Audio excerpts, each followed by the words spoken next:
ओम शांति। पतित पावन दुखहर्ता सुखकर्ता निराकार शिव पितांकर आज्ञाकारी विश्व कल्याणकारी संतान मानंकु आंतरिक शुभेच्छा शुभ अभिनंदन सुप्रभात। कथित अछि पवित्रता ही सुख शांतिर जननी। এই অবিনাশী সৃষ্টি নাটকর হার জিত দুঃখ সুখর খেল ମଧ୍ୟ এই পবিত্রতা আধাରରେ ହିଁ ହୋଇଥାଏ। ପୂଜା ପାଠ ମାଙ୍ଗଳିକ କାର୍ଯ୍ୟ ଆଦି ସମୟରେ ପବିତ୍ରତା ପ୍ରତି ବିଶେଷ ମହତ୍ତ୍ୱ ଦିଆଯାଇଥାଏ।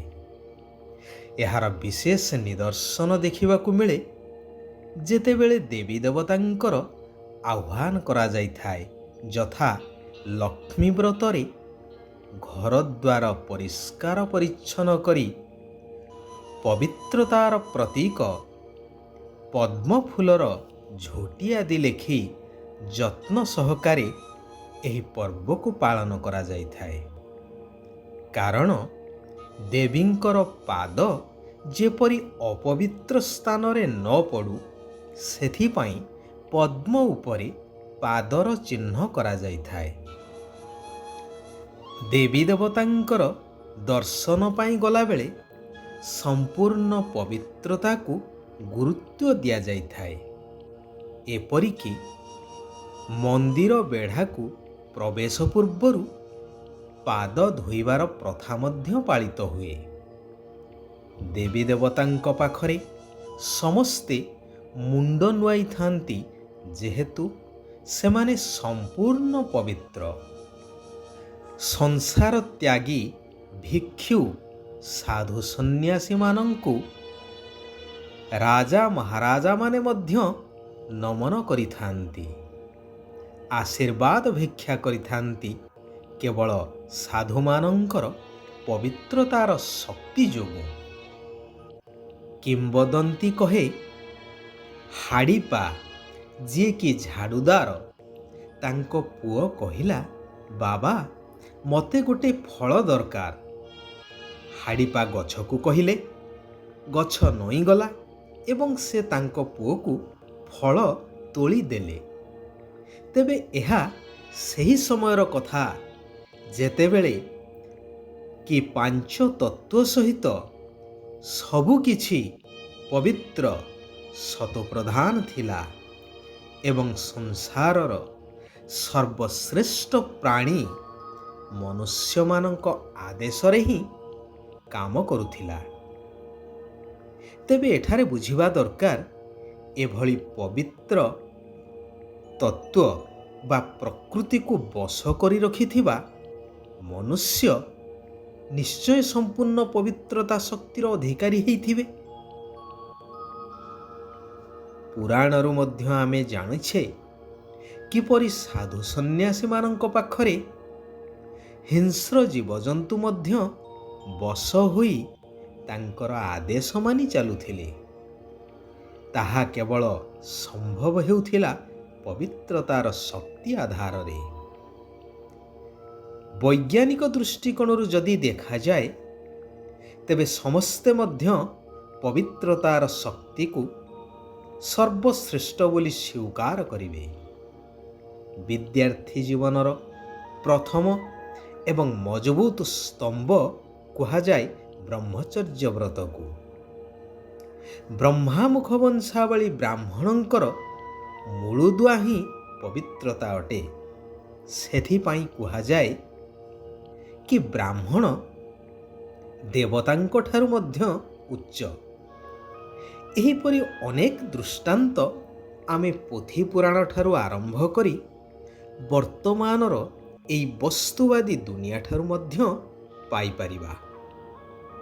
ବର୍ତ୍ତମାନ ଏହି କଳିଯୁଗୀ ପତିତ ତମୋପ୍ରଧାନ ଦୁନିଆର ଅନ୍ତିମ ସମୟରେ ପତିତ ପାବନ ନିରାକାର ପରମାତ୍ମା ଶିବ ବାବା ଆସି କହୁଛନ୍ତି, ହେ ମୋର ଆତ୍ମିକ ସନ୍ତାନମାନେ, କିଛି ବି ହେଇଯାଉ କିଛି ବି ସହନ କରିବାକୁ ପଡ଼ୁ, କିନ୍ତୁ ଏଇ ଅନ୍ତିମ ଜନ୍ମରେ ପବିତ୍ର ନିଶ୍ଚୟ ରହିବାକୁ ହେବ। କାରଣ ମୁଁ ବର୍ତ୍ତମାନ ଆସିଛି ପବିତ୍ର ସତ୍ୟଯୁଗୀ ସ୍ୱର୍ଗ ଦୁନିଆର ସ୍ଥାପନା କରିବା ପାଇଁ, ଯେଉଁ ଦୁନିଆର ମାଲିକ ତୁମମାନଙ୍କୁ ମୁଁ ମଧ୍ୟ କରିବା ପାଇଁ ଆସିଛି। ତେଣୁ ତୁମମାନଙ୍କର ପବିତ୍ରତାର ସହଯୋଗ ଦ୍ୱାରା ହିଁ ଏହା ସମ୍ଭବ ହୋଇପାରିବ। ତେଣୁ ମୁଁ ତୁମକୁ ବର୍ତ୍ତମାନ ଶ୍ରୀମତ ଦେଉଛି କି ଘର ଗୃହସ୍ଥରେ ରୁହ, କିନ୍ତୁ ପବିତ୍ର ରୁହ, ମୋତେ ମନେ ପକାଅ।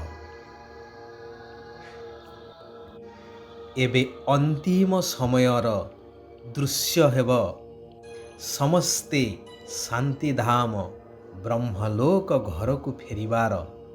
କୁହାଯାଏ ନା, ରାମ ବି ଗଲେ ରାବଣ ବି ଗଲା। ବାକି ସୃଷ୍ଟିକୁ ସଫା କରିବା ପାଇଁ, ନୂଆ ଦୁନିଆ ତିଆରି କରିବା ପାଇଁ ଅଳ୍ପ କିଛି ଆତ୍ମା ରହିବେ। ଯେଉଁ ଆତ୍ମାମାନେ କି ଏହି ଶ୍ରେଷ୍ଠ ଶିକ୍ଷାକୁ ଗ୍ରହଣ କରି ଚାଲିବେ, ସେହିମାନେ ହିଁ ସେଠାରେ ଯାଇ ଜନ୍ମ ନେବେ। ଭାରତର ହିଁ ବିଜୟ ହେବ, ବାକି ସମସ୍ତେ ବିନାଶ ହୋଇଯିବେ। ଗାୟନ ଅଛି ନା, ଯୁଗେ ଯୁଗେ ଭାରତ, ଯାହା ନାହିଁ ଭାରତେ ତାହା ନାହିଁ ମରତେ, ଆଦି ଆଦି। ତେବେ ଯେଉଁମାନେ ଏହି ଅନ୍ତିମ ସମୟରେ ଜ୍ଞାନବାନ ଏବଂ ଅମାପ ଧନର ଅଧିକାରୀ ହୋଇଥିବେ, ସେହିମାନଙ୍କ ପାଖରେ ସତ୍ୟଯୁଗୀ ଆଦି ଆତ୍ମାମାନେ ଜନ୍ମ ନେଇ ନୂତନ ସୃଷ୍ଟିର ମାଲିକ ହେବେ। ଏହିସବୁ କଥା ବୁଝିବା ପାଇଁ ବିଶାଳ ବୁଦ୍ଧି ଦରକାର, ଯାହା ବର୍ତ୍ତମାନ ମୁଁ ତୁମମାନଙ୍କୁ ଦେବା ପାଇଁ ଆସିଛି। ସେଥିପାଇଁ ଏବେ ଘର ଗୃହସ୍ଥରେ ରହି ସବୁ କିଛି ସମ୍ଭାଳି ବୁଦ୍ଧିକୁ ମୋ ଠାରେ ଲଗାଇ ରଖ। ଅନ୍ୟମାନଙ୍କ ଠାରୁ ମୋହ ତୁଟେଇ ଦିଅ। କୌଣସି ବି ଦେହଧାରୀକୁ ମନେ ପକାଇବାର ନାହିଁ। ଯୋଗ ଦ୍ୱାରା ବାବାଙ୍କ ଠାରୁ ଶକ୍ତି ଗ୍ରହଣ କରି ଏହି ଅନ୍ତିମ ଜନ୍ମରେ ସ୍ତ୍ରୀ ପୁରୁଷ ଉଭୟ ପବିତ୍ର ରହି ଦେଖାଇବାକୁ ହେବ। ଯେହେତୁ ତୁମମାନଙ୍କୁ ଏବେ ପବିତ୍ର ଦୁନିଆକୁ ଯିବାର ଅଛି ଏବଂ ପବିତ୍ର ଦୁନିଆର ମାଲିକ ହେବାର ଅଛି। ଯେଉଁ ଈଶ୍ୱର ପିତାଙ୍କୁ ଅନେକ ଜନ୍ମରୁ ଡାକି ଆସିଛ, ବର୍ତ୍ତମାନ ସେ ମିଳିଯାଇଛନ୍ତି। ତେଣୁ ନିଶ୍ଚୟତାର ସହିତ ଏକ ସତ୍ୟ ପିତାଙ୍କର ଶ୍ରୀମତରେ ନିଶ୍ଚୟ ଚାଲିବା ଦରକାର। ଶିବ ବାବା କହୁଛନ୍ତି, ନିଜର ଦୈବୀ ସଂସ୍କାରକୁ ଜାଗ୍ରତ କରି ଦିବ୍ୟତାର ଅନୁଭବ ହେଉଥିବା ବା କରଉଥିବା ବ୍ୟର୍ଥର ଅବିଦ୍ୟା ସ୍ୱରୂପ ହୁଅ। ଯେତେବେଳେ ତୁମେ ପିଲାମାନେ ନିଜର ସତ୍ୟଯୁଗୀ ରାଜ୍ୟରେ ଥିଲ, ସେତେବେଳେ ବ୍ୟର୍ଥ ବା ମାୟାର ପ୍ରଭାବରୁ ସମ୍ପୂର୍ଣ୍ଣ ମୁକ୍ତ, ପବିତ୍ର, ସରଳ, ନିଷ୍କପଟ ଥିଲ। ସେଥିପାଇଁ ତ ଦେବତାମାନଙ୍କୁ ମହାନ ଆତ୍ମା କୁହାଯାଏ। ତେଣୁ ବର୍ତ୍ତମାନ ତୁମର ସେହି ମହାନ ସଂସ୍କାରକୁ ଜାଗ୍ରତ କରି ବ୍ୟର୍ଥ ଉପରେ ବିଜୟୀ ହୁଅ। ଯେପରି ମହାବୀର ହନୁମାନଙ୍କୁ ତାଙ୍କର ଶକ୍ତିର ସ୍ମୃତି ଫେରି ଆସିବା ପରେ ସେ ଅପରାଜୟ ହୋଇଗଲେ। ସେଥିପାଇଁ ପୁରୁଷାର୍ଥ କରିବା ଦରକାର। ପୁରୁଷ ଅର୍ଥାତ୍ ଆତ୍ମା ଅର୍ଥେ ଶରୀର ଦ୍ୱାରା ଶ୍ରୀମତ ପ୍ରମାଣ କାର୍ଯ୍ୟ କରିବା ହିଁ ପୁରୁଷାର୍ଥ। ଗୋଟିଏ ଥର ହେଇଥିବା ଭୁଲ ଯେପରି ଦ୍ୱିତୀୟ ଥର ପୁନରାବୃତ୍ତି ନ ହେଉ।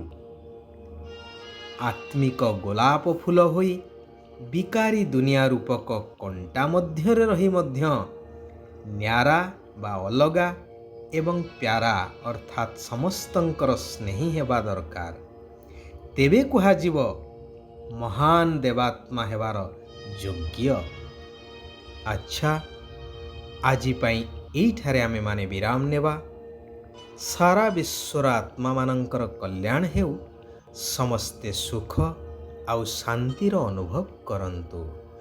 ଓମ୍ ଶାନ୍ତି, ଓମ୍ ଶାନ୍ତି, ଓମ୍ ଶାନ୍ତି।